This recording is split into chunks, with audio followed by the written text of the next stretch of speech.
dead, if you want to call it that. And I think I have actually, oops, money. Whoa! Hey, where'd that come from? Out of my book. God almighty, I should open more books. Thanks a lot. Usually my students would pocket that as payment for having suffered from me, but that's what kind of you. Here's another good picture of one. It's in a whole section. There's another picture there. And it's very stirring to go and visit that place. So if you have a chance and you go to Italy, by all means, don't just go to the Vatican. You won't be sorry to go over to this place, which is not far from Rome, as I said, about, I would say 35 miles from Rome or something like that. 50 kilometers, as they say in Europe. So, the museums weren't enough for me. Either there's instant sympathy or instant contempt. Most people despise everything BC that isn't Greek. The Greeks, right, I don't know, people out here in California don't even care much about the Greeks, but back east where I grew up, I mean, Greek civilization was like, people were totally in awe, still. All the architecture, all the public buildings in America are based on Greek norms. Columns, Greek columns, our Capitol building, the Lincoln Memorial, all of those things are like quasi-Greek, Neo-Greco-Roman forms. And of course the Parthenon in Athens is considered the most perfect of all buildings that anyone can imagine and so on, even though it's blown up by an ammunition explosion in the Turkish-Greek War back in the 1800s. Still, you know, or maybe it was the 1600s.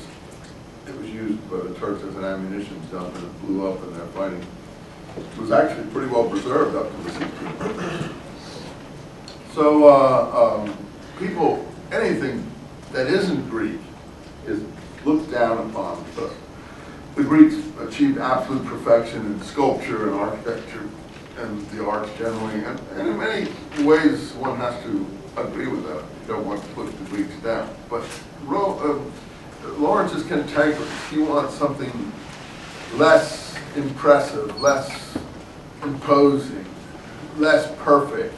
He wants something more human with the touch of life in it. This whole thing is, as you'll see as you talk about here, the quick of life. So if you're looking for perfect things, you know, you might end up, you know, killing all the buffalo on the American plains to make things all perfect. But if you want things with the quick of life in it, then you're going to leave the buffalo herds there. So his philosophy will, in fact, impede upon our conception of ecology and other things. Now, what you'll see as you read through this, and I want you to pay particular attention, is a sensibility to flowers. He's really the first flower child.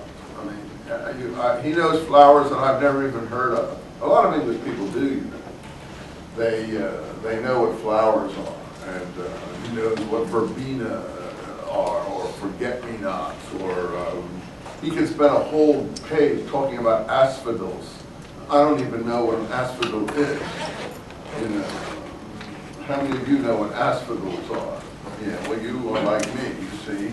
And he gives it to his guy to look at, and the guy says, and he says, do you like this flower? And the fellow says, yeah, and fiore, puzzo. It's a flower, it stinks, smells. That's about the size of his reaction. You know, what you and I might call a dumbbell reaction. But Lawrence is the most sensitive, has the most exquisite sensibilities, most sensitive of men. In fact, if I were a woman, I think I probably would find him quite attractive if I was a woman. I'm not trying to get gay on you all here, but or become a transvestite or something. But the point of the matter is, trying to put myself, and he did put himself into the feminine sensibility, the first one to do it really in any serious way, besides I guess Tolstoy and Joyce preceded him in that. Anna Karenina for Tolstoy and Molly Bloom and Joyce. But aside from those two, he did put himself into the woman's